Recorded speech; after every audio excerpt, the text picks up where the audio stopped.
الحمدللہ رب العالمین والصلاة والسلام علی سید الانبیاء والمرسلین اما بعد فاعوذ باللہ من الشیطان الرجیم بسم اللہ الرحمن الرحیم۔ الحمدللہ الہادی پروگرام میں ابھی ہم نے پچھلے 2 پروگرام حضرت یونس پچھلے 4 پروگرام بلکہ حضرت یونس علیہ السلام پر کیے تھے، اور الحمدللہ ان سے بہت کچھ آپ کو بھی سیکھنے کو ملا ہوگا۔ اور انبیاء علیہ السلام کے واقعات میں اللہ تعالیٰ نے بہت نصیحت اور عبرت کا درس پوشیدہ فرمایا ہے۔ ضرورت اس بات کی ہے کہ ہم اس درس کو حاصل کریں اور اس کے تقاضے کے مطابق اپنی سوچ کو، اپنی فکر کو، اپنی طبیعت اور کیفیت کو تبدیل کریں، اپنے اعمال و افعال کو اچھے سے اچھا کرتے رہیں اور ان کے طریقے کے مطابق اللہ تعالیٰ کو راضی کرنے کی کوشش کریں۔ آج انشاءاللہ حضرت عزیر علیہ السلام کا ایک واقعہ عرض کیا جائے گا۔ حضرت موسیٰ علیہ السلام کے تشریف لے جانے کے بعد پھر حضرت عزیر علیہ السلام تشریف لائے تھے۔ تو یہ بخت نصر ایک بادشاہ گزرا تھا۔ جب موسیٰ علیہ السلام دنیا سے تشریف لے گئے تو اس نے بنی اسرائیل پر حملہ کیا اور ان کو نیست و نابود کر دیا، ان کو قتل کیا گیا، ان کی بستیاں اجاڑ دی گئیں اور تباہ و برباد کر دی گئیں۔ تو حضرت عزیر علیہ السلام ایک اور جگہ پر مبعوث فرمائے گئے تھے۔ آپ وہاں سے تشریف لا رہے تھے تو آپ کے پاس ساتھ ایک گدھا تھا جس پر آپ سوار تھے، اور ایک پیالہ تھا جس میں کھجور تھیں، اور ایک آپ کے پاس اور برتن تھا جس میں انگور کا رس رکھا ہوا تھا، اور آپ سفر کر رہے تھے۔ جب آپ اس بستی میں سے گزرے، بنی اسرائیلیوں کی بستی سے گزرے جو تباہ و برباد ہو چکی تھی، تو اچانک آپ کے دل میں خیال آیا کہ یہ جو بستی تباہ ہو گئی، اللہ تعالیٰ اس کو کیسے زندہ کرے گا؟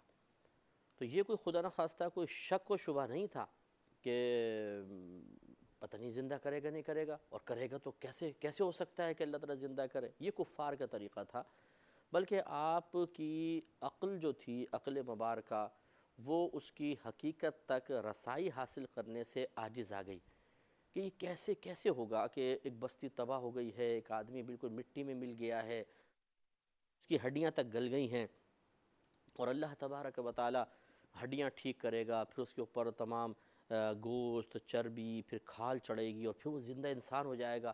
یہ کیسے ہوگا؟ تو اس کیسے ہونے کی جو کیفیت ہے، ایک مکمل انسان کے دوبارہ معرض وجود میں آنے کی کیفیت ہے، وہ آپ کو سمجھ میں نہیں آ رہی تھی کہ وہ ہوگا کیسے۔ یہ نہیں کہ ہوگا یا نہیں ہوگا، اس میں کوئی شک و شبہ نہیں تھا، اور نہ یہ کہ آپ کو اللہ کی قدرت پر کوئی شک تھا کہ اللہ تعالیٰ کیسے کر پائے گا، یہ تو ہو نہیں سکتا ہے، یہ بھی نہیں تھا۔ تو اس لیے صحیح مفہوم سمجھنے کی ضرورت ہے۔ تو جب آپ کے ذہن میں خیال آیا کہ کیسے اللہ تعالیٰ اس کو زندہ کرے گا، اس قوم کو اٹھائے گا، آپ کی عقلی رسائی وہاں تک نہیں پہنچ پا رہی تھی۔ عقیدہ یہی تھا، بالکل درست عقیدہ تھا آپ کا، اور انبیاء علیہ السلام کا عقیدہ درست نہیں ہوگا تو کس کا ہوگا کہ اللہ تبارک و تعالی اٹھائے گا، وہ اس پہ قدرت بھی رکھتا ہے، لیکن یہ کیسے ہوگا، یہ آپ بڑے تشویش میں تھے۔ اور آج میں اور آپ بھی غور کر لیں کہ اگر ایک جانور گلا سڑا ہمارے سامنے پڑا ہو تو کیا دوبارہ یہ زندہ ہو سکتا ہے، اور ہوگا تو کیسے ہوگا؟ تو اگر آپ اور میں بھی غور کرنا چاہیں تو عقل وہاں تک نہیں پہنچ سکتی ہے، لیکن اللہ تبارک و تعالیٰ کی قدرت عظیمہ بہت بڑی ہے۔ اللہ تعالیٰ چاہے تو بالکل کرے گا، کر سکتا ہے، دنیا میں بھی کر سکتا ہے، اور آخرت میں تو کرے گا ہی کہ سب کو زندہ کرے گا۔ بہرحال جب آپ نے یہ سوچا تو صبح کا وقت تھا، آپ زمین پر لیٹ گئے، آپ نے سوچا تھوڑا سا آرام کر لیتا ہوں پھر آگے نکلوں گا۔ زمین پر لیٹ گئے تو اللہ تبارک و تعالیٰ نے آپ پر نیند کو مسلط فرما دیا، اور آپ سوتے رہ گئے، اور پورے 100 سال تک سوتے رہے، پورے 100 سال تک۔ اور بیت المقدس کا یہ مقام تھا، اور 100 سال تک آپ سوتے رہے، اور مطلب زمانہ گزرتا رہا، اور دوسرے لوگ وہاں پر آتے جاتے رہے، لیکن کسی کی بھی آپ پر نگاہ نہیں پڑی۔ حتیٰ کہ ایک بادشاہ، پھر مسلمان بادشاہ تھا، وہ وہاں سے گزرا اور اس نے اس بستی کو دوبارہ آباد کیا، اور تمام شہر آباد ہو گیا، لیکن پھر بھی اللہ تبارک و تعالیٰ نے حضرت عزیر علیہ السلام کو سب سے پوشیدہ رکھا، سب سے چھپا کر رکھا، اور کسی کی نگاہ نہیں پڑی آپ پر۔ پورے 100 سال گزرنے کے بعد پھر شام کے وقت میں آپ کی آنکھ کھلی۔ اب جب شام کو آنکھ کھلی تو آپ کو ایسا لگا کہ جیسے ابھی تو دن گزرا ہے، میں صبح سویا ہوں اور شام کو اٹھ گیا ہوں۔ تو پورے 100 برس آپ اندازہ کریں، جب آپ سوئے تھے تو اس وقت 40 سال کی عمر کے تھے، اور پورے 100 سال بعد آپ اٹھے تو 140 سال کی سمجھ لیں عمر بنی، لیکن آپ 40 سال کے ہی تھے، بال صرف سفید ہوئے تھے، باقی جسم کی توانائی، آپ کی کھال وغیرہ سب بالکل صحیح اور بالکل ویسی ہی تھی جیسے آج سے 100 سال پہلے تھی۔ تو آپ کی آنکھ کھلی تو اللہ تعالیٰ کی طرف سے دل میں القاء ہوا، الہام کیا گیا کہ اے عزیر بتاؤ تم کتنے عرصے تک سوئے ہو؟ تو آپ نے جواب دیا کہ اللہ تعالیٰ میں سویا ہوں گا، دن کا ایک حصہ سویا ہوں گا، دن بھر سویا ہوں گا، یا تھوڑا سا اور کم زیادہ ہوا ہوگا؟ تو اللہ تعالیٰ نے فرمایا کہ نہیں، تم پورے 100 سال تک سوتے رہے ہو۔ تو آپ حیرت زدہ رہ گئے، اور اللہ تعالیٰ نے فرمایا کہ اچھا اب اپنے ذرا انگور کے رس کی طرف اور کھجور کی طرف دیکھو۔ آپ نے دیکھا تو وہ بالکل تازہ بتازہ، جیسی کھجور آپ نے رکھی تھی ویسی رکھی ہوئی تھی، جیسا انگور تھا ویسا ہی بالکل ویسے رکھا ہوا تھا۔ اور پھر اللہ تعالیٰ نے فرمایا اب ذرا اپنے گدھے کی طرف دیکھو۔ اب جو آپ نے گدھے کی طرف دیکھا تو 100 سال میں وہ گدھا گل سڑ کر مکمل ختم ہو گیا تھا، اور صرف چند ہڈیاں اس کے سامنے نظر آ رہی تھیں، سفید ہڈیاں بس۔ تو یہ آپ نے جب یہ دیکھا تو آپ کی عقل حیران رہ گئی، اور آپ کی زبان سے اللہ تبارک و تعالیٰ کی تعریف و ثنا جاری ہو گئی، اور اللہ تعالیٰ نے فرمایا کہ اس گدھے کو کہو قم باذن اللہ۔ تو آپ نے کہا قم باذن اللہ، اللہ کے حکم سے کھڑا ہو جا۔ تو وہ گدھا ایک دم اس کی ہڈیاں جمع ہونا شروع ہوئیں، یعنی جو ریزہ ریزہ ہو گئی تھی، مٹی جمع ہوئی، ہڈیاں بن گئیں، پھر اس کے اوپر گوشت چڑھا، کھال چڑھی، اور وہ ایک دم جیتا جاگتا گدھا بن گیا۔ اب اللہ تعالیٰ نے آگے کا واقعہ تو ذکر نہیں فرمایا، لیکن میں آپ کو پورا واقعہ عرض کر دیتا ہوں جو تفاسیر کی روشنی میں ہے، کہ آپ اس گدھے پہ سوار ہو کر اپنے علاقے میں تشریف لے گئے۔ تو آپ کی ایک خادمہ تھیں، نوکرانی تھیں، جو اس زمانے میں تھیں 100 سال پہلے۔ تو 100 سال گزر جانے کے بعد وہ بڑھیاں زندہ تھیں، تو ان کی بینائی چلی گئی تھی، اور وہ اپاہج ہو گئی تھی، ٹانگیں بھی خراب ہو گئی تھی۔ اور حضرت عزیر علیہ السلام کے جو صاحبزادے تھے وہ بھی بوڑھے ہو گئے تھے بہت زیادہ، اور ان کے جو بچے تھے وہ تک بوڑھے ہو گئے تھے۔ ان خاتون کے پاس پہنچے تو کافی حد تک تو چیزیں بدل گئی تھی، لیکن اللہ تعالیٰ نے آپ کو الہام فرمایا، آپ بہرحال وہاں پہنچے، اور بڑھیا کے پاس گئے اور کہا کہ تم عزیر کو جانتی ہو؟ تو اس نے کہا کہ کیوں نہیں جانتی، وہ میرے آقا تھے، اور لیکن انہیں تو دنیا سے تشریف لے گئے، 100 برس ہو گئے ہیں، 100 برس سے میں نے ان کو نہیں دیکھا۔ تو آپ نے ارشاد فرمایا کہ میں ہی عزیر ہوں۔ تو بڑھیا نے کہا یہ کیسے ہو سکتا ہے کہ آپ عزیر ہیں؟ تو آپ نے فرمایا کہ بالکل میں عزیر ہوں، اور یہ میرے ساتھ معاملہ ہوا تھا۔ اس بڑھیا نے کہا کہ عزیر تو مستجاب الدعوات تھے، یعنی جب وہ اللہ تعالیٰ کی بارگاہ میں کوئی دعا کیا کرتے تھے تو اللہ تعالیٰ ضرور ان کی دعا قبول کیا کرتا تھا۔ تو اگر تم عزیر ہو تو میرے لیے دعا کرو کہ اللہ تعالیٰ مجھے بینائی عطا فرمائے تاکہ میں تمہیں دیکھ سکوں۔ تو حضرت عزیر علیہ السلام نے دعا کی، اور اللہ تعالیٰ نے آپ کی دعا کی برکت سے اس عورت کو فوراً بینائی عطا فرما دی۔ اب چونکہ صرف بال سفید ہوئے تھے، چہرہ تو بالکل وہی تھا، شکل صورت وہی تھی، قد کاٹ اور جسم بالکل ویسی تندرست و توانا، کیونکہ بوڑھے ہو جانے کے بعد تھوڑا سا انسان سمٹ جاتا ہے، لیکن آپ وہی ماشاءاللہ آپ کی جو صحت تھی۔ اب جو بڑھیا نے دیکھا تو فوراً پہچان لیا، اور وہ بڑی خوش ہوئی، اور پھر حضرت عزیر علیہ السلام نے پھر اللہ کی بارگاہ میں دعا کی کہ اللہ تعالیٰ اس کے پیر بھی ٹھیک کر دے۔ تو بڑھیا ایک دم پیر بھی ٹھیک ہو گئے، تندرست و توانا ہو گئیں، اور چلنے پھرنے لگیں۔ اب وہ آپ کو جلدی سے کہا کہ چلے میں آپ کو آپ کے بیٹوں سے اور آپ کے پوتوں سے ملواتی ہوں۔ اب جب وہاں پر لے کر گئے تو بیٹوں سے کہا کہ تمہارے والد عزیر ہیں۔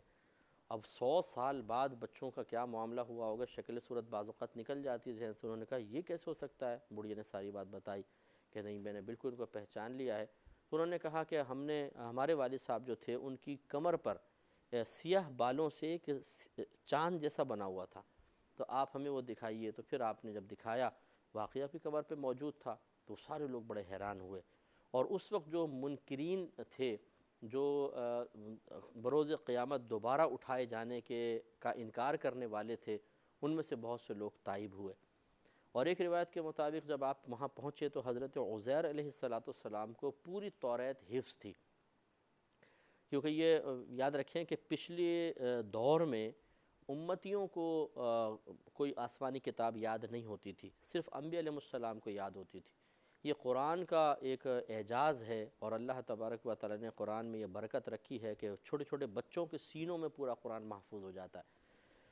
تو حضرت عزیر علیہ السلام نے اپنے نبی ہونے کی اور وہی کہ میں ہی عزیر ہوں اس کے ایک اور ثبوت یہ فراہم کیا کہ آپ نے فرمایا کہ میں تمہیں پوری توریت سنا دیتا ہوں۔ تو اس زمانے میں توریت بالکل ختم ہو گئی تھی، یعنی لوگوں کے پاس نہیں تھی، بخت نصر نے سب جلا دیا تھا، معاملہ اور سب ختم کر دیا تھا۔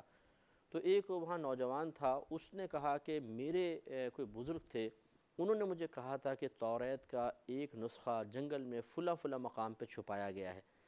تو آج آپ کے حافظے سے اس توریت کے درست ہونے کی اور توریت سے آپ کے درست ہونے کی تصدیق کی جائے گی۔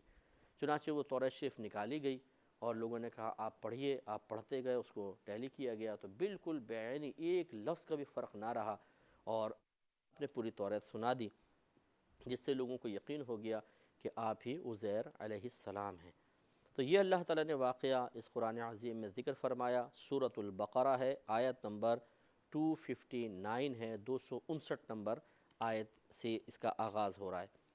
تو اب دیکھیے اللہ تعالیٰ فرماتا ہے او کالذی مر علی قریۃ وہی خاویہ، یا اس کی طرح، اس کی مثل، پیچھے سے بات چلتی آ رہی ہے، یا اس کی مثل جو گزرا ایک بستی پر اور وہ الٹی کر دی گئی تھی، خاویہ الٹی کر دی گئی تھی، علی عروشہا اپنی چھتوں پر۔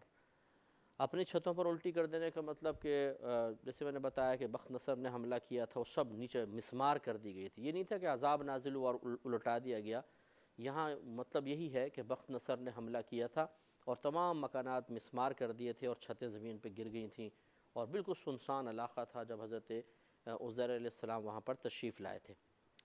تو آپ نے جب اس کو دیکھا تو قال، آپ نے فرمایا انا یحیی ہذہ اللہ بعد موتہا، کس طرح اللہ تعالیٰ ان کی اس بستی کی موت کے بعد اس کو زندہ کرے گا۔ یعنی یہ بستی ساری تباہ ہو گئی ہے، اس کے مکین تباہ ہو گئے ہیں، تو کیسے اللہ تبارک و تعالیٰ اس بستی کو زندہ کرے گا؟ تو دیکھیں بعض اوقات ایک جگہ کا ذکر کیا جاتا ہے لیکن مراد اس جگہ کے اندر جو چیزیں ہوتی ہیں وہ ہوتی ہیں۔ جیسے ہم کہتے ہیں جی کنویں کو خالی کرو، تو کنواں تو اصل میں ایک چار دیواری کا نام ہے جو گول سی دیوار ہوتی ہے، اسی لیے اگر کنویں میں پانی نہ ہو مثلا تو ہم پھر بھی کہتے ہیں یہ کنواں ہے جی، خشک کنواں ہے، سوکھا ہوا کنواں۔